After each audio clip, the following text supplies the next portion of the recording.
وعلى آله وأصحابه أجمعين. أما بعد فقد قال الله عز وجل في شان حبيبه تعظيما له وتوقيرا.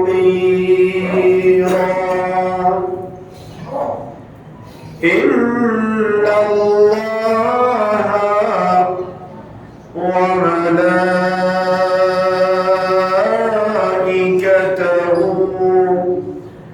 يصلون على النبي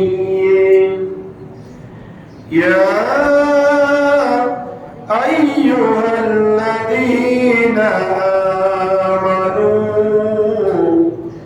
صلوا عليه وسلموا تسليما.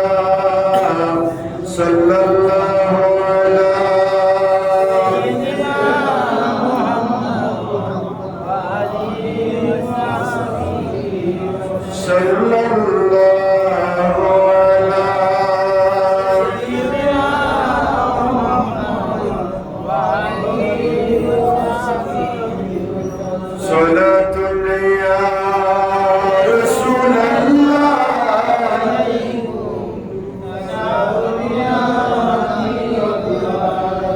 عرش حقه مسند رفعت رسول اللہ کی دیکھنی ہے حشر میں عزت رسول اللہ کی صلاة یا رسول اللہ علیکم سلام یا حبیب اللہ علیکم.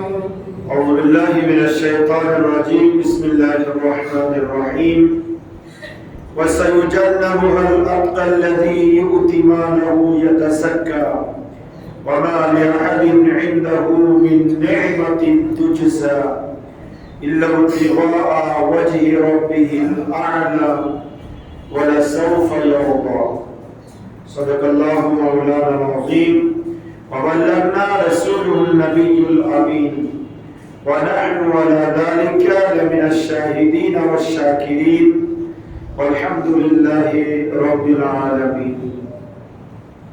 معزز محترم حضرات مسلمین اعظام رحمانی و رحمکم اللہ. আমরা মহান আল্লাহ সুবহানাহু ওয়া তাআলার নিঃসন্দেহ দরবারে লক্ষ কোটি শুকর আদায় করছি যে আল্লাহ পাকের অত্যন্ত দয়া এবং মেহেরবানিতে পবিত্র রমজানুল সানি মাসের তৃতীয় জুমা নামাজ জুমাদের মহান লক্ষ্যে আল্লাহর মসজিদে আসার বসার দুরূদ ও সালাম পাঠ করার সুযোগ আর তৌফিক যে আল্লাহ আমাদেরকে দান করেছেন তার দরবারে করছি আলহামদুলিল্লাহ. আর লক্ষ দুরূদ ও সালামের হাদিয়া প্রেরণ করছি সোনার মদিনায় কামলিওয়ালা নবী নূরুন নবী হায়াতুন নবী ইমামুল আম্বিয়া নবী আফতাবুন নবুওয়াত শাহিন শাহি রিসালাত সুলতান মদিনা তাজদার ইহরাম সরকার দু আলম ইমামুল আম্বিয়া মুহাম্মদুর রাসূলুল্লাহ সাল্লাল্লাহু তাআলা আলাইহি ওয়াসাল্লাম এর নূরি দরবার সোনার মদিনায় উচ্চ আওয়াজে একবার পড়ছি আলহামদুলিল্লাহ. মুহতারাম হাজিরিন, অল্প দুই দিন পরেই আফজালুন নাস বা'দাল আম্বিয়া সাইয়েদনা আবু বকর সিদ্দিক রাদিয়াল্লাহু তাআলা আনহুর ফাতিহা. এই মাস হচ্ছে সিদ্দিক আকবরের বিশাল শরীফের মাস. গত জুমায় আমরা সংক্ষেপে সিদ্দিক আকবরের সামান্য জীবনী আলোচনা শুনেছি. আজকে ইনশাআল্লাহ বাকি আলোচনা করে সিদ্দিক আকবরের জীবনীর আলোচনা শেষ করব ইনশাআল্লাহ. বিমাশিয়াতিল্লাহ বিইজনিল্লাহ ওয়া মা তাওফীকি ইল্লা বিল্লাহ. সিদ্দিক আকবরের ৬৩ বছরের হায়াতে জিন্দেগি, এটা ২-৪-৫ জুমা 2-4 মাস 1 বছরে শেষ করা সম্ভব নয়। তো আমরা সংক্ষেপে গত জুমায় বলেছিলাম যে আল্লাহর নবী রাহমাতুল লিল আলামিনের যখন 50 বছর বয়স, তখন 66 বছর বয়সে আম্মা খাদিজাতুল কুবরা তাহিরা ইন্তেকাল করেন। খাদিজাতুল কুবরা তাহিরা ইন্তেকালের পরে আল্লাহর নবী রাহমাতুল লিল আলামিন যখন একেবারে নিঃস্ব হয়ে পড়লেন, সিদ্দিক আকবর আল্লাহর নবীকে খুশি রাখার জন্য নিজের কলিজার টুকরা মেয়ে আয়েশা সিদ্দিকাকে আল্লাহ রাসূলের কাছে কি দিয়েছেন? বিবাহ দিয়েছেন। সিদ্দিক আকবর এটা হচ্ছে আবু বকর সিদ্দিকের লকব, উপাধি। তিনি এই লকব কোথায় থেকে পেয়েছেন? আল্লাহ রাসূল যখন মেরাজ থেকে এসেছেন, আসার পরে যখন ফজরের নামাজ আদায় করে সাহাবায়ে কেরামকে সামনে নিয়ে বসলেন, তখন আল্লাহ রাসূল বললেন, আমি এক্ষুনি গত রাত্রে মেরাজে গিয়ে আরশ, কুরসি, লৌহ কলম, সাতওয়াল আসমান জমিন, জান্নাত জাহান্নাম সবকিছু দেখে এই এক্ষুনি এসে তোমাদের সাথে ফজরের নামাজ আদায় করলাম। সুবহানাল্লাহ। এই কথা বলার সাথে সাথে সিদ্দিক আকবর নির্দ্বিধায় এই কথাটা নিঃসন্দেহে মেনে নিয়েছেন। সেখানে আবু জাহেল, আবু লাহাব শুনেছে। শোনার পরে আবু জাহেল, আবু লাহাব বলল, দেখো মুহাম্মদ তো আগে যা ছিল আজকে মনে হয় আরো মাথা কি হয়েছে। এটা কি সম্ভব? মুহূর্তের ভিতরে ওরা অল্প কিছুক্ষণের মধ্যে ওরা আসমান জমিন, সাতওয়াল আসমান জমিন, লৌহ কলম সায়ের করে আল্লাহর সাথে কথা বলে আবার আসি ফজর নামাজ পড়া। আবু জাহেল, আবু লাহাব বলে, দেখি আমি আপনার অনুসারীদেরকে বলবো? বলে, হ্যাঁ অবশ্যই বলো। তখন আবু জাহেল গিয়ে সিদ্দিক আকবরকে বলতেছে, সিদ্দিক শুনো, মুহাম্মদ বলে কি? বলে, তোমার নবী, তুমি যাকে অন্ধবিশ্বাস করো, সে বলতেছে গত রাত্রিতে নাকি এভাবে করে এসেছে। বলে, এই কথা কে বলেছে? বলে আব্দুল্লাহ বলে মুহাম্মদ বলেছে। বলে, শুনে রাখো আবু জাহেল, যদি মুহাম্মদুর রাসূলুল্লাহ সাল্লাল্লাহু তাআলা আলাইহি ওয়াসাল্লাম বলে থাকে গত রাত্রে অল্প সময়ের মধ্যে তিনি মেরাজ করেছেন, ওয়াল্লাহি খোদার কসম করে বলছি নিঃসন্দেহে আল্লাহ রাসূল মেরাজ করেছেন, তাতে কোনো সন্দেহ নাই। সুবহানাল্লাহ। আল্লাহ রাসূল সঙ্গে সঙ্গে আবু বকরকে উপাধি দিলেন সিদ্দিক, মহান সত্যবাদী।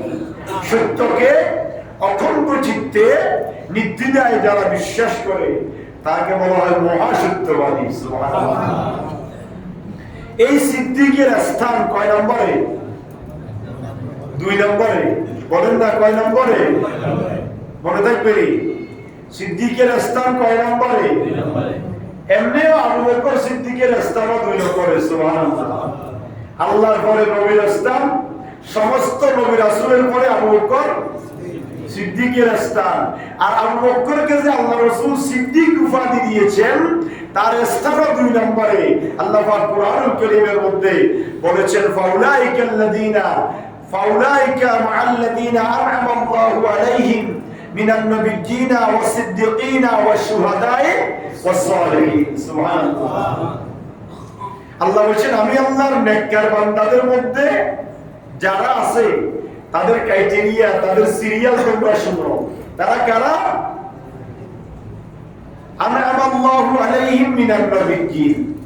1 নম্বর হচ্ছে আদম ও সফিউল্লাহ থেকে মুহাম্মাদুর রাসূলুল্লাহ পর্যন্ত সমস্ত নবীদের স্থান কয় নম্বরে? 2 নম্বর হচ্ছে ওয়াস-সিদ্দীকিন, সিদ্দিকদের স্থান। সিদ্দিকদের মধ্যে যিনি প্রধান তিনি হচ্ছেন আবু বকর সিদ্দিক। তাহলে আবু বকর সিদ্দিকের স্থান কয় নম্বরে? 2 নম্বরে। ওয়াশ-শুহাদা, যারা আল্লাহর রাস্তায় শহীদ হয় তাদের স্থান 3 নম্বরে। ওয়াস-সালিহিন, যারা আল্লাহর ওলি নেককার তাদের নম্বর কয় নম্বরে? 4। তাহলে সিদ্দিক আকবর আল্লাহ রাসূলের পরে যার স্থান তার মকামও আল্লাহ পাক কোরআনের মধ্যে ঘোষণা করে দিয়েছেন, দুনিয়ার মানুষ শুনো, আমার আবু বকর সিদ্দিকের মকাম দুনিয়ার কোনো মানুষের পরে নয়, আমার বন্ধুর পরে যার স্থান তিনি হচ্ছেন আবু বকর সিদ্দিক। কেননা আবু বকর সিদ্দিক এত কেন প্রিয় হলো? প্রশ্ন আছে না নাই? আবু বকর সিদ্দিক এত কেন সম্মানিত হলো? আবু বকর সিদ্দিক এত প্রিয় হওয়ার সম্মানিত হওয়ার পিছনে কারণ হচ্ছে আবু বকর সিদ্দিক নিজের জীবন যৌবন সবকিছু দিয়ে আল্লাহ রাসূলকে মহব্বত করেছেন।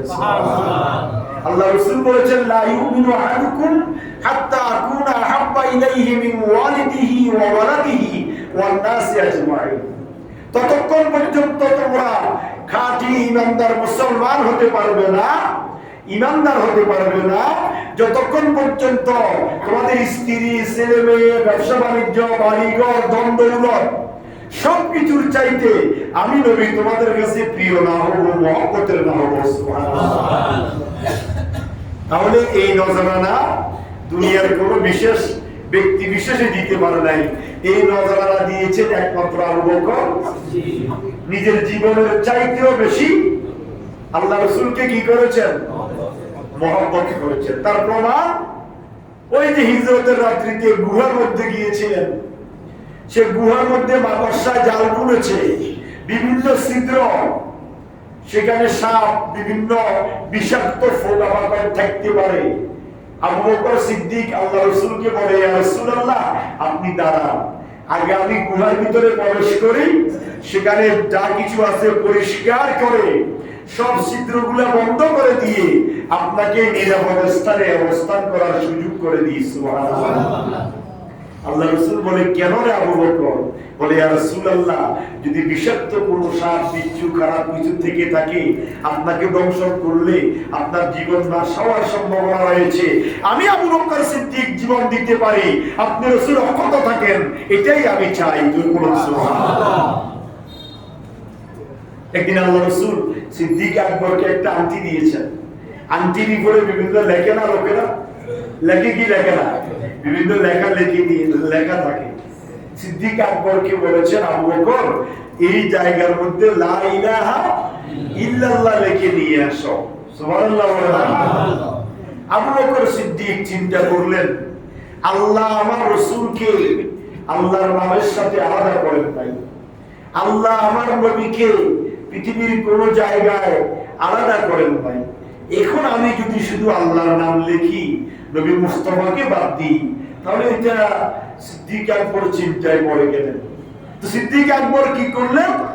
যে খুদাই করে লিখবে তাকে বললেন, এখানে লিখে দাও লা ইলাহা ইল্লাল্লাহ মুহাম্মাদুর রাসূলুল্লাহ সাল্লাল্লাহু আলাইহি ওয়াসাল্লাম। তখন ওই ব্যক্তি লা ইলাহা ইল্লাল্লাহ লিখলো, মুহাম্মাদুর রাসূলুল্লাহ লিখে সে ওই আংটিটা সিদ্দিক আকবরকে দিয়ে দিলেন। সিদ্দিক আকবর ওই আংটিটা এনে আল্লাহর নবীর হাতে দিলেন। সুবহানাল্লাহ। দেওয়ার পরে আল্লাহ রাসূল দেখে এখানে লা ইলাহা ইল্লাল্লাহ, আবার মুহাম্মাদুর রাসূলুল্লাহ, আবার আবু বকর সিদ্দিক। আল্লাহু আকবার। নাম কয়টা? লেখার জন্য বলেছেন কয়টা? আল্লাহ রাসূল বলে, কি আবু বকর তোমাকে বললাম শুধু লা ইলাহা ইল্লাল্লাহ লিখতে, তুমি আমাকেও এক করেছ, সাথে সাথে তোমাকেও বাদ দাও নাই, তোমার নামও লিখে দিয়েছো। সিদ্দিক আকবর তো জাফরান অবাক হয়ে থমরে গেলেন, বলে এটা কি করে সম্ভব? ইয়া রাসূলুল্লাহ আমি তো আপনার নাম আমি লেখার জন্য অর্ডার করেছি। কেন? বলে আল্লাহ সুবহানাহু ওয়া তাআলা কোরআনুল কারীমের প্রায় 40টি আয়াতে কারীমার মধ্যে আল্লাহর নামের সাথে আপনি নবীর নামকে অ্যাড করে দিয়েছে। আযানের মধ্যে আপনার সাথে আল্লাহর সাথে আপনার নাম আছে, কালেমাতে আপনার সাথে আল্লাহর সাথে আপনার নাম আছে, প্রত্যেকটা মাকামের মধ্যে আল্লাহ আপনাকে বাদ দেয় নাই। এইজন্য আমিও চিন্তা করলাম, আপনি বলেছেন লা ইলাহা ইল্লাল্লাহ লিখতে, আমি তার সাথে অ্যাড করে মুহাম্মাদুর রাসূলুল্লাহ লিখেছি, কিন্তু ইয়া রাসূলুল্লাহ আমি তো আমার নাম লিখি নাই। আল্লাহু আকবার।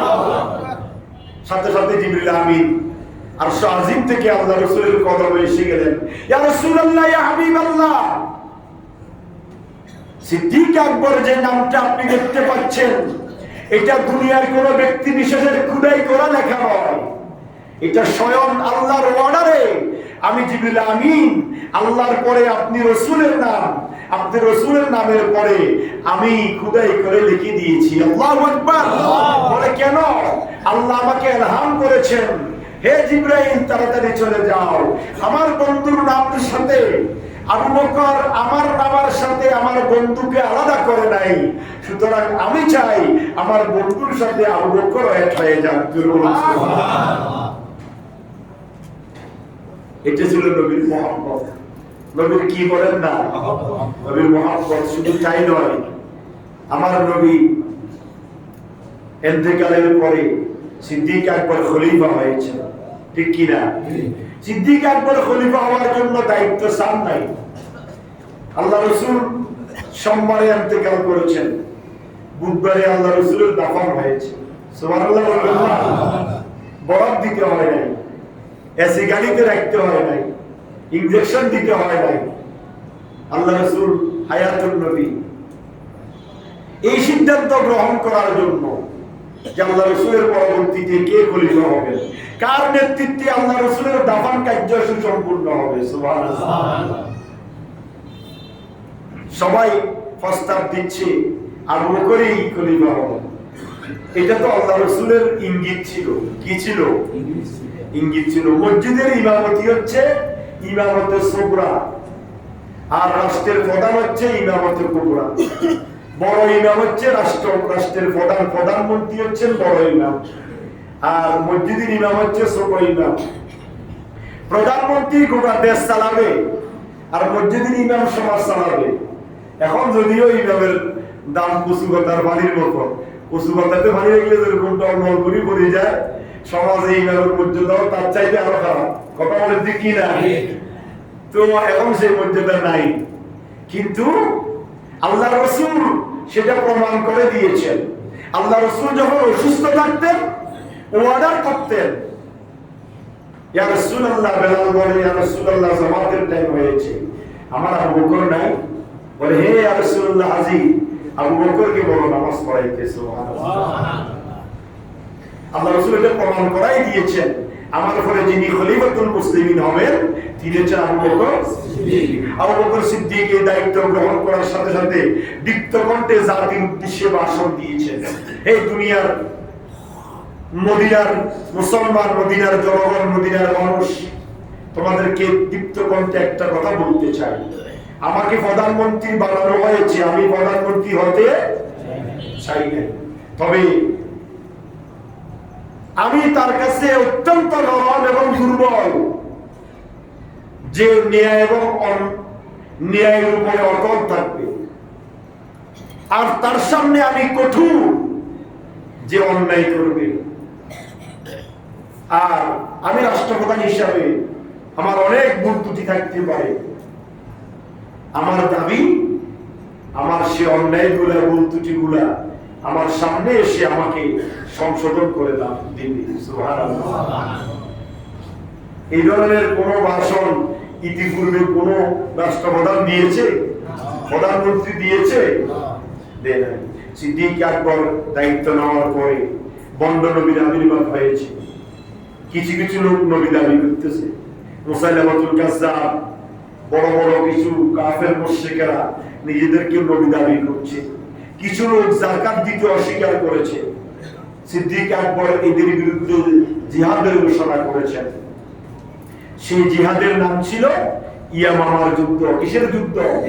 সেই ইয়ামামার যুদ্ধে অসংখ্য হাফেজে কোরআন শাহাদাত বরণ করেছে। আবু বকর সিদ্দিক রাদিয়াল্লাহু তাআলা আনহু ওমর ফারুকের পরামর্শক্রমে হযরত যায়েদ বিন সাবিতকে নেতৃত্ব দায়িত্ব দিয়ে প্রধান বানিয়ে 7 জনের কমিটি করে এই কোরআনুল কারীমকে জমা করার যে সুপরামর্শ দিয়েছিলেন তিনি হচ্ছেন আবু বকর সিদ্দিক। সুবহানাল্লাহ। যদিও ওসমান রাদিয়াল্লাহু তাআলা আনহুকে জামিউল কুরআন, কোরআন জমা করনে ওয়ালা বলা হয়, কিন্তু কোরআন জমা করার সর্বপ্রথম যিনি উদ্যোগ নিয়েছিলেন তিনি হচ্ছেন আবু বকর সিদ্দিক। সুবহানাল্লাহ। সেই আবু বকর সিদ্দিক শুধু তাই নয়, তার অকৃত্রিম ভালোবাসা, অনড়ম্বর জীবনযাপন, সাধারণ চলাফেরা, সেটা মানুষকে মুগ্ধ করেছে। শুধুমাত্র 2 বছর 3 মাস 13 দিন দায়িত্ব পালন করেছেন। কয় বছর বলেন না? সবাই বলেন না কয় বছর? অনড়ম্বর জীবনযাপন, কোনো দাম্ভিক্য ছিল না, অহংকার ছিল না, গর্ব ছিল না, সাধারণ দেশে চলতেন। 2 দিন 3 দিন না খেয়ে থাকতেন, সিটাযুক্ত তালিযুক্ত কাপড় দিয়ে মসজিদে নববী শরীফের মিম্বারে খুতবা দিতেন। সুবহানাল্লাহ। অথচ তিনি রাষ্ট্রপ্রধান, অথচ তিনি অগাধ সম্পত্তির কি ছিলেন? ব্যবসায়ী ছিলেন, ব্যবসা করেছেন। তিনি খেয়ে না খেয়ে জীবন যাপন করেছেন। দিনের বেলা রাষ্ট্রীয় কাজে সারাদিন ব্যস্ত থাকতেন, রাত্রে হেঁটে হেঁটে ঘুরে ঘুরে তিনি জনগণের অবস্থা তদারকি করতেন। সুবহানাল্লাহ। আমাদের এলাকাতে রাত্রে বেলায় ঘুরে কারা? চোর ডাকাত করে, ঠিক আছে, প্রশাসনের পক্ষ থেকে পুলিশ, আজকে দেখলাম পুলিশ এক গাড়ি, আর্মি এক গাড়ি, ফজর নামাজে আসতেছি যে এলাকাতে আর্মি আর 10 জনে ফজর নামাজও করছে আমাদের এখানে বাজানা। তো ওরা এলাকা পাহারা দেয়। কথা বলেন যে কি না? প্রধানমন্ত্রী কোনোদিন একা বাড়িতে দেখছেন? বাথরুমে গেলেও পুলিশ 4 জন চারপাশে কি থাকে? দাঁড়াই থাকে। আর সিদ্দিক আকবর দিনের বেলা রাষ্ট্রীয় কাজে ব্যস্ত থাকতেন, আর রাত্রে হেঁটে হেঁটে জনগণের অবস্থা অবলোকন করতেন। কোন জনগণ কোন দুঃখে আছে কিনা, কষ্টে আছে কিনা, না ঘুমিয়ে থাকতেছে কিনা, না খেয়ে জীবন যাপন করছে কিনা, তিনি হচ্ছেন আবু বকর সিদ্দিক। আবু বকর সিদ্দিক রাদিয়াল্লাহু তাআলা আনহু, তার জীবন এমন ছিল, একদিন আল্লাহ রাসূল বক্তব্য দিচ্ছেন, ভাষণ দিচ্ছেন যে হুব্বিবা ইলাইয়া ফিদ দুনিয়া সালাসা। আল্লাহ রাসূল বললেন, দুনিয়ার জমিনে আমার কাছে 3টা জিনিস প্রিয়। সুবহানাল্লাহ বলেন না? কয়টা? একজন এত বড় নবী, হায়াতুন নবী, নূরুন নবী, খোদার খোদাইত্বের প্রমাণ নবী, তার কাছে অনলি ফর শুধুমাত্র 3টা জিনিস প্রিয় বলে তিনি বক্তব্য দিয়েছেন। একটা হচ্ছে আতিবু, সুগন্ধি, 2টা হচ্ছে ওয়ান্নিসা, নারী জাতি, আর 3 নম্বর হচ্ছে ওয়াকুররাতু আইনি ফিস সালাহ, নামাজ। আল্লাহ রাসূল বললেন, আমার কাছে 3টা জিনিস প্রিয়। নারী জাতি আল্লাহ রাসূলের প্রিয় ছিল। এটা শুনে কিছু নাস্তিক মুরতাদ আল্লাহ রাসূলের সামনে বেয়াদবি করেছে। নাউযুবিল্লাহ বলেন না? বলে যে মুহাম্মদ ছিল নারী রূপী, এই জন্য 13টা বিয়ে করেছে, 11টা বিয়ে করেছে। নাউযুবিল্লাহ বাড়িতে কইয়ে। আল্লাহ রাসূল যদি নারী জাতিকে মহব্বত না করতেন, আজকে নারী জাতি রানীর সিংহাসনে বসতে কখনো পারতেন না। নারীদেরকে মায়ের মর্যাদা দিয়েছেন। আমি আপনি পুরুষ, আমার আপনার পায়ের নিচে খালি জুতা, আর আমার আপনার মা। আল্লাহ রাসূল বলেছেন, ইন্নাল জান্নাতা তাহাতা আকদামি উম্মাহাত। তোমাদের মায়ের পায়ের নিচে, নারী জাতির পায়ের নিচে, মেয়েদের পায়ের নিচে আল্লাহর জান্নাত। সুবহানাল্লাহ। আল্লাহ রাসূল যখন এই 3টা মহব্বতের কথা বললেন, সিদ্দিক আকবর সেখানে ছিলেন, খলিফাতুল মুসলিমিন সবাই ছিলেন। সিদ্দিক আকবর মুহূর্তের ভিতরে নিজের জীবনকে অ্যানালাইসিস করে, পর্যবেক্ষণ করে হাত তুললেন, ইয়া রাসূলুল্লাহ, ইয়া হাবিবাল্লাহ, আমার কাছেও 3টা জিনিস প্রিয়। সুবহানাল্লাহ। আল্লাহ রাসূল বললেন, বলে দেখি সিদ্দিক আকবর, তোমার কাছে কোন 3টা জিনিস প্রিয়? সিদ্দিক আকবর বললেন, ইয়া রাসূলুল্লাহ, ইয়া হাবিবাল্লাহ, আন-নাযরু ইলাইকা। আমার কাছে নাম্বার 1 প্রিয় হচ্ছে সদা সর্বদা 24 ঘন্টা, সপ্তাহে 7 দিন, মাসে 30 দিন, বছরে 365 দিন আর নজরু ইলাইকা, আপনি নবীর দিকে তাকিয়ে থাকতে আমি সিদ্দিকের কাছে ভালো লাগে। সুবহানাল্লাহ। 2 নম্বর হচ্ছে ওয়াল জুলুসু বাইনা ইয়াদাইকা, আর আপনি নবীর সামনে বসে থাকতে আমার কাছে ভালো লাগে। কয়টা গেল? ওয়াল ইনফাকু মালি আলাইকা, ইয়া রাসূলুল্লাহ ইয়া হাবিবাল্লাহ, আমার যতগুলো ধন সম্পদ আছে, দ্বন্দ্বমূলক আছে, সবকিছু আপনি নবীর জন্য ব্যয় করতে, ইসলামের জন্য ব্যয় করতে আমি আবু বকরের কাছে ভালো লাগে। সুবহানাল্লাহ। তিনটা কার সামনে? নবীর সামনে। তিনটা কার সামনে? ওরা সিদ্দিক আকবর, তোমার কাছে কি আর কোনো প্রিয় কিছু নাই? তিনটা তো নবীর সামনে বললাম। নবীর সামনে বসে দেখতে ভালো লাগে, নবীরকে দেখতে ভালো লাগে, নবীর জন্য ব্যয় করতে ভালো লাগে। সিদ্দিক আকবর বলে, দুনিয়ার মানুষ শুনো, আমার কাছে আর কিছুই ভালো লাগে না। মাল্লাহুল মাওলা ফালাহুল কুল, আমি চাই দুনিয়াতে যেভাবে আমরা আল্লাহর নবীর সাথে আছি, জান্নাতেও আল্লাহর নবীর সাথে থাকতে চাই। সেটা ছিল সিদ্দিক আকবরের জীবন। আর অনেক কথা আছে, অতি সংক্ষেপে সর্বশেষ, একদিন রাসূল পাকের বিরহে তার কলিজা জ্বালা পোড়া যন্ত্রণায় ছাই হয়ে যাচ্ছে। আল্লাহ রাসূল বিদায় হয়েছেন, তার কাছে আর রাসূলের বিরহ তার কাছে আর কি লাগে না, ভালো লাগে না। এমনি তো বন্ধু, বাল্যকালের বন্ধু, হিজরতের বন্ধু, তো বন্ধু নাই, আর কি মন ভালো লাগে? এই বন্ধু তো সেই বন্ধু নয়। সুবহানাল্লাহ বলবেন না? সিদ্দিক আকবর রাদিয়াল্লাহু তাআলা আনহু ওমর ফারুককে ডাকি বললেন, হে খলিফাতুল মুসলিমিন ওমর, আমি মনে হয় আর বেশি দিন বাঁচব না, তুমি আমার থেকে দায়িত্বটা বুঝে নাও, তোমাকে খেলাফতের দায়িত্ব দিচ্ছি। সুবহানাল্লাহ। আমরা তো মৃত্যুসজ্জায় থাকলেও রাষ্ট্রপ্রধান হতে চাই, কিন্তু সিদ্দিক আকবর এখনো সুস্থ, বলে যে না, আমার আর দরকার নেই রাষ্ট্রপ্রধানের দায়িত্বটা, তুমি ওমর নিয়ে নাও। সুবহানাল্লাহ। ওই রাত্রেই আবু বকর সিদ্দিক আল্লাহ রাসূলের সাথে দেখা হয়ে গেল স্বপ্ন যোগে। কথা মনে আপনারা বুঝতেছেন না? যে রাত্রিতে ওমর ফারুককে খলিফার দায়িত্ব নেওয়ার জন্য আবু বকর সিদ্দিক ঘোষণা দিলেন, সেই রাত্রিতে আল্লাহ রাসূলের সাথে আবু বকরের সাথে কি স্বপ্ন যোগে দেখা। আবু বকর কে আল্লাহ রাসূল বললেন, কিরে আবু বকর, তোমার কি আরো দুনিয়াতে দেখতে মনে চায়? আমার সাথে একটু সাক্ষাতে তোমার মনে চায় না? আল্লাহু আকবার। আবু বকর সিদ্দিক আর বুঝতে দেরি নাই যে আবু বকর সিদ্দিক দুনিয়ার জমিন থেকে কি নেবেন। সাথে সাথে হযরত আলীকে ডাক দিলেন। আলী কয় নম্বর খলিফা? কার মেয়ে জামাই?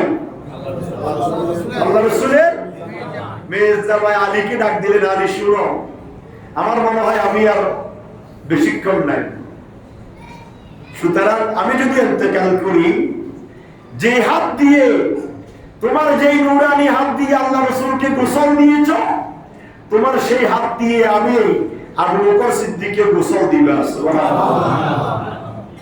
তারপরে আমার যে ফরনে যে কাফন দেখতে পাচ্ছ, আমার কাছে কাফন কিনে কাফন দেওয়ার কোনো টাকা নাই, আমার এই জামাটা দিয়ে আমার কাফন বানাবে, আর আমাকে কোথায় দাফন করবে সেই সিদ্ধান্ত আমি তোমাকে এখন দিতে পারছি না।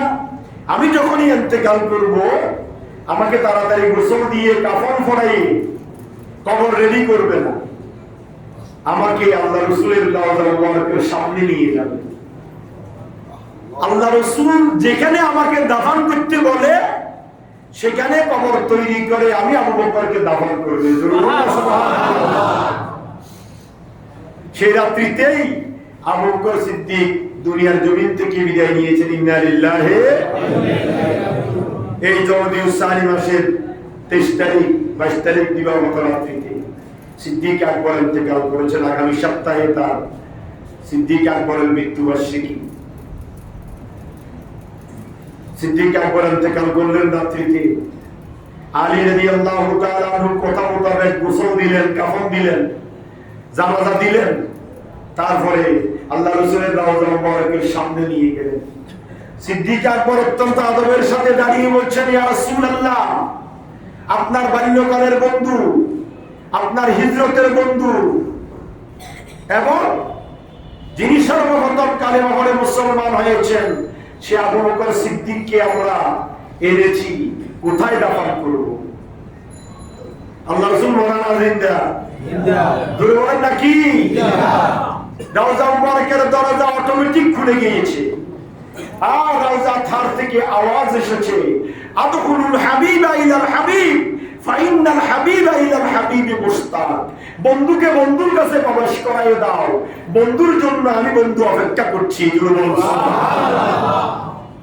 সাহাবায়ে কেরাম বুঝতে দেরি হলো না। রওজা থারের ডান পাশে সিদ্দিক আকবরের জন্য কবর তৈরি করে সেখানে আবু বকর সিদ্দিককে দাফন করেছেন। সুবহানাল্লাহ।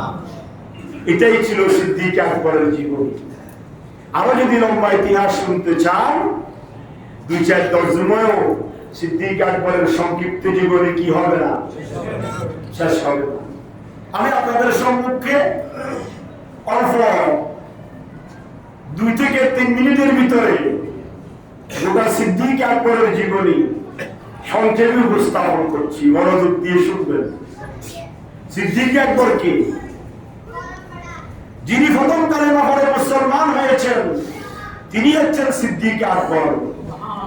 যিনি প্রথম সাহাবী হওয়ার যোগ্যতা অর্জন করেছেন তিনি হচ্ছেন সিদ্দিক আকবর। যিনি প্রথম মুসলমান হওয়ার যোগ্যতা লাভ করেছেন তিনি হচ্ছেন সিদ্দিক আকবর। কালেমা পড়ার পরে যিনি 40,000 স্বর্ণ মুদ্রা আল্লাহর রাস্তায় দান করেছেন তিনি হচ্ছেন সিদ্দিক আকবর। ঈমানের কালেমা গ্রহণ করার পরে হযরতে বেলাল, হযরতে আম্মার, হযরতে খাব্বাব, হযরতে সুহাইবা সহ বড় বড় সাহাবায়ে কেরামকে যিনি আযাদ করেছেন তিনি হচ্ছেন সিদ্দিক আকবর। হিজরতের রাতে পায়ে হেঁটে আমার নবী যার ঘরের দরজায় গিয়েছেন তিনি হচ্ছেন সিদ্দিক আকবর। হিজরতের রাতে যিনি আমার নবীকে কাঁধে নিয়ে জবরে সুরে উঠেছেন তিনি হচ্ছেন সিদ্দিক আকবর। হিজরতের রাত্রিতে জবরে সুরের গুহার ভিতরে যিনি সর্বপ্রথম প্রবেশ করেছেন তিনি হচ্ছেন সিদ্দিক আকবর।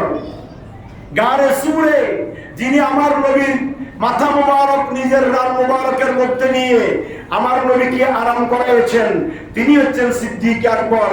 যিনি আমার নবীকে সাফে দংশন করার পরেও আমার নবীকে ঘুম থেকে জাগান নাই তিনি হচ্ছেন সিদ্দিক আকবর। যিনি আমার নবীকে রক্তাক্ত হয়ে যাওয়ার পরেও আমার নবীকে নিজের রান থেকে নিচে নামান নাই তিনি হচ্ছেন সিদ্দিক আকবর। যিনি গুহা থেকে গারে সুরে গুহা থেকে সর্বপ্রথম বের হয়েছেন তিনি হচ্ছেন সিদ্দিক আকবর। মদিনা শরীফে পৌঁছার পরে কুবা নামক স্থানে যিনি সর্বপ্রথম অবস্থান করেছেন তিনি হচ্ছেন সিদ্দিক আকবর। যিনি মসজিদে কুবার ইটা লাগাইয়েছেন তিনি হচ্ছেন সিদ্দিক আকবর। যিনি রিয়াদুল জান্নাতের জায়গা ক্রয় করে মসজিদের জন্য ওয়াকফ করেছেন তিনি হচ্ছেন সিদ্দিক আকবর। যিনি মসজিদে নববী শরীফের জায়গা ক্রয় করে মসজিদে নববী শরীফের জন্য ওয়াকফ করেছেন তিনি হচ্ছেন সিদ্দিক আকবর। যিনি মসজিদে নববী শরীফের সর্বপ্রথম ইটা লাগিয়েছেন তিনি হচ্ছেন সিদ্দিক আকবর। কোরআনুল কারীম যার ব্যাপারে বলেছে আল্লাযীনা ইউনফিকুনা আমওয়ালাহুম বিল-লাইলি ওয়ান-নাহারে সিররান ওয়া আলানিয়া তিনি হচ্ছেন সিদ্দিক আকবর। কোরআন যার ব্যাপারে বলেছে ফালাহুম আজরুহুম ইনদা রাব্বিহিম ওয়ালা খাউফুন আলাইহিম ওয়ালা হুম ইয়াহজানুন তিনি হচ্ছেন সিদ্দিক আকবর। কোরআন যার ব্যাপারে বলেছে ওয়াসাদ্দাকা বিহি তিনি হচ্ছেন সিদ্দিক আকবর। কোরআন যার ব্যাপারে বলেছে ওয়াল্লাযীনা মাআহু আশিদ্দাউ আলাল কুফফারি রুহামাউ বাইনাহুম তারাহুম রুকআন সুজদা তিনি হচ্ছেন সিদ্দিক আকবর। কোরআন যার ব্যাপারে বলেছে ওয়াসালিহুল মুমিনিন, তিনি হচ্ছেন সিদ্দিক আকবর। কোরআন যার ব্যাপারে বলেছে ওয়াসাইয়ু জান্নাবুহাল আতকাল্লাযী ইউতি মালাহু ইয়াতাযাক্কা, তিনি হচ্ছেন সিদ্দিক আকবর। কোরআন যার ব্যাপারে বলেছে ইল্লা ইবতিগা ওয়াজহি রাব্বিহিল আ'লা, তিনি হচ্ছেন সিদ্দিক আকবর। কোরআন যার ব্যাপারে বলেছে ওয়ালা সাউফা ইয়ারদা, তিনি হচ্ছেন সিদ্দিক আকবর। আমার নবী যার ব্যাপারে বলেছেন তুমি সর্বপ্রথম জান্নাতে যাবে, তিনি হচ্ছেন সিদ্দিক আকবর। আমার নবী যার ব্যাপারে বলেছে আনতা সাহিবু বিল গার, তিনি হচ্ছেন সিদ্দিক আকবর। আমার নবী যার ব্যাপারে বলেছেন ওয়া সাহিবু আলাল হাউদ, তিনি হচ্ছেন সিদ্দিক আকবর। আমার নবী যার ব্যাপারে বলেছেন আনতা আতিকুল্লাহি মিনান নার, তিনি হচ্ছেন সিদ্দিক আকবর। নবীজির জীবন দশায় সবসময় যিনি নবীজির চতুর্পাশে থাকতেন, তিনি হচ্ছেন সিদ্দিক আকবর। সুলহে হুদাইবিয়ায় যিনি পরামর্শ দিয়েছেন, তিনি হচ্ছেন সিদ্দিক আকবর। নবীজির সুখে যিনি সবসময় সুখী ছিলেন, তিনি হচ্ছেন সিদ্দিক আকবর। নবীজির দুঃখে যিনি সবসময় দুঃখী ছিলেন, তিনি হচ্ছেন সিদ্দিক আকবর। আম্মা খাদিজাতুল কুবরা তাহেরার ইন্তেকালের পরে নিজের কলিজার টুকরা 6 বছরের আয়েশাকে, যার কাছে মুহাম্মদুর রাসূলুল্লাহর কাছে যিনি বিবাহ দিয়েছেন, তিনি হচ্ছেন সিদ্দিক আকবর। আমার নবী নবম হিজরিতে যাকে আমিরুল হুজ্জাজ বানিয়ে হজে পাঠিয়েছেন, তিনি হচ্ছেন সিদ্দিক আকবর। আমার নবীর জীবদ্দশায়, আমার নবীর দুনিয়া থাকা অবস্থায় যিনি নামাজের ইমামতি করেছেন, তিনি হচ্ছেন সিদ্দিক আকবর। আমার নবীর মুসল্লায় দাঁড়িয়ে যিনি খুতবা দিয়েছেন, তিনি হচ্ছেন সিদ্দিক আকবর। আমার নবীর ইন্তেকালের পরে যিনি সর্বপ্রথম খলিফা হয়েছেন, তিনি হচ্ছেন সিদ্দিক আকবর। আমার নবীর ইন্তেকালের পরে যারা যাকাত দিতে অস্বীকার করেছে, তাদের বিরুদ্ধে যিনি ইয়ামামার যুদ্ধের ঘোষণা দিয়েছেন, তিনি হচ্ছেন সিদ্দিক আকবর। আমার নবীর ইন্তেকালের পরে বন্ড নবীর আবির্ভাব হয়েছে, তাদের বিরুদ্ধে যিনি অস্ত্র ধারণ করেছেন, তিনি হচ্ছেন সিদ্দিক আকবর। আমার নবীর ইন্তেকালের পরে যিনি সর্বপ্রথম রওজা থানের মধ্যে গিয়েছেন, তিনি হচ্ছেন সিদ্দিক আকবর। আমার নবী বলেছেন হাসরের ময়দানে যিনি সর্বপ্রথম উঠবে আমি নবীর পরে, তিনি হচ্ছেন সিদ্দিক আকবর। আমার নবী বলেন আল্লাহর গুসাকে কাল কিয়ামতের কঠিন ময়দানে ফানি করে দেওয়ার জন্য যার আমলনামা আল্লাহর সামনে উপস্থাপন করা হবে, তিনি হচ্ছেন সিদ্দিক আকবর। আমার নবী বলেন আমার উম্মতের মাঝে যিনি সর্বপ্রথম জান্নাতুল ফেরদাউসে প্রবেশ করবে, তিনি আর কেউ নয়, আফজালুন নাস বাদাল আম্বিয়া সাইয়্যিদুনা আবু বকর সিদ্দিক রাদিয়াল্লাহু তাআলা আনহু। জোরে বলুন না সুবহানাল্লাহ। তাকবীর, আরে রিসালাত, আরে গাউসিয়া, শাহেনশাহ মদিনা, শাহেনশাহ শ্রীকোট। সিদ্দিক আকবর, এটাই হচ্ছে সিদ্দিক আকবরের জীবন। আমরা যদি আল্লাহ রাসূলকে পেতে চাই, সিদ্দিক আকবরকে অনুসরণ করতে হবে। সিদ্দিকে আকবর ইবনে কুহাফা অবিকল রাসূলের ফতিসবি। একজন শায়ের বলেছেন যদি রাসূল পাকের 63 বছর হায়াতে জিন্দেগি পুরোটা দেখতে চাও, তাহলে আর কাউকে দেখতে হবে না, সিদ্দিক আকবরকে দেখো। সিদ্দিক আকবরের আয়নার ভিতরে রাসূল খোদার 63 বছর হায়াতের জিন্দেগির সবকিছু পেয়ে যাবে। সুবহানাল্লাহ। আসুন আল্লাহ সুবহানাহু ওয়া তাআলা সেই সিদ্দিক আকবরের মহব্বত আমাদের অন্তরে জাগ্রত করার। সিদ্দিক আকবরের নবীর প্রেম, তার অন্তরে যেমন নবীর প্রেম ভালোবাসা ছিল, সে ভালোবাসা যেন আমরাও লাভ করতে পারি, কথায় নয়, জুবানে নয়, অন্তর দিয়ে। তাহলে আমরা দুনিয়াতে যেভাবে আছি আখিরাতেও নবীর সাথে থাকতে পারবো। সিদ্দিক আকবর কোথায় দাফন হবে সেই কথা কি আগে বলেছেন? বলেন না। আল্লাহ রাসূল বলেছে আমি সিদ্দিকের জন্য অপেক্ষা করতেছি, আমার কাছে পাঠাই দাও। যারা বলে নবী মুর্দা নবী, এই হাদিসটাকে তারা কিভাবে অস্বীকার করবে? আবু বকর সিদ্দিক বলে, ও হযরত আলী বলে আমি নিজ কানে শুনলাম আল্লাহ রাসূল বলতেছে বন্ধুকে বন্ধুর কাছে প্রবেশ করাইয়ে দাও। বন্ধুর জন্য বন্ধু কি করছি? অপেক্ষা করছি। সাথে সাথে রওজা থানে দেওয়া হলো। সিদ্দিক আকবর ওই ব্যক্তি যিনি আল্লাহ রাসূলের বাল্য বন্ধু ছিলেন, যৌবনকালের বন্ধু ছিলেন, হিজরতের বন্ধু ছিলেন, মদিনাতুল মুনাওয়ারার যতদিন ছিলেন ততদিনের বন্ধু ছিলেন, সর্বশেষ রওজার ধারের বন্ধু আছেন, কিয়ামতের ময়দানে জান্নাতের বন্ধু হবেন যিনি, তিনি হচ্ছেন সিদ্দিক আকবর। আল্লাহ পাক আমাদের সবাইকে তৌফিক দান করুক, আমিন। তবে আমার একটা সৌভাগ্য, আমি আজকে অনেক চিন্তা করছি, তো আপনাদেরকে যেটা অবগত করছি, আল্লাহ পাকের দয়ায়, নবীজির মেহেরবানিতে এবং আমার আপনার দয়া, বিশেষ করে আমার মসজিদ কমিটির সম্মানিত সদস্যদের বদান্যতা, তো প্রতি বছর আল্লাহর ঘরে যাওয়ার একটা সুযোগ হয়। এটা কোনো আমার আমিত্ব নয়, আসলে আল্লাহ পাকের দয়া, ভালোবাসা। টাকা দিয়ে কেউ, আমি যেটা আমার ক্ষুদ্র জ্ঞানে চিন্তা করছি, টাকা পয়সা থাকলে আসলে যাওয়া যায় যদি আল্লাহ এবং আল্লাহ রাসূলের দয়া না হয়। আমার মতো পাপী গুনাহগার পাপিষ্ঠকে যে আল্লাহ এবং আল্লাহ রাসূল ডাকতেছেন, হয়তো বা এটার ভিতরে আল্লাহ এবং রাসূলের ডাক ছাড়া যাওয়া কোনো অবস্থাতে সম্ভব না। আপনাদের দোয়া বদৌলতে ইনশাআল্লাহ আগামী মঙ্গলবার 16 তারিখ ফজর নামাজের সাথে সাথে বের হব, 9:30টায় ফ্লাইট। আমি 2009 সাল থেকে এই পর্যন্ত যতবার গিয়েছি, কোনোবার আগে মদিনায় যাই নাই। মদিনা শরীফ গিয়েছি হজের পরে, ওমরা পরে। তো এইবার কেন যেন আমার মদিনা শরীফ হলো আগে। আমার কয়েকটা যাত্রীও বলতেছে, হুজুর মদিনা শরীফ পরে হলে ভালো হতো। আমি আজকে রাত্রিতে গভীরভাবে চিন্তা করছি, যেটা রাত্রে স্বপ্নের বেলা আমাকে দেখানো হয়েছে। গভীরভাবে চিন্তা করেছি মদিনা শরীফ আসলে পরে গেলে ভালো হতো, কিন্তু ক্যালেন্ডারের সাথে সবকিছু মিলাই দেখলাম সিদ্দিক আকবরের ফাতিহা যেই দিন, সেই দিন আমি সিদ্দিক আকবরের কদম তলে থাকবো ইনশাআল্লাহ, রওজা ধারের সামনে থাকবো।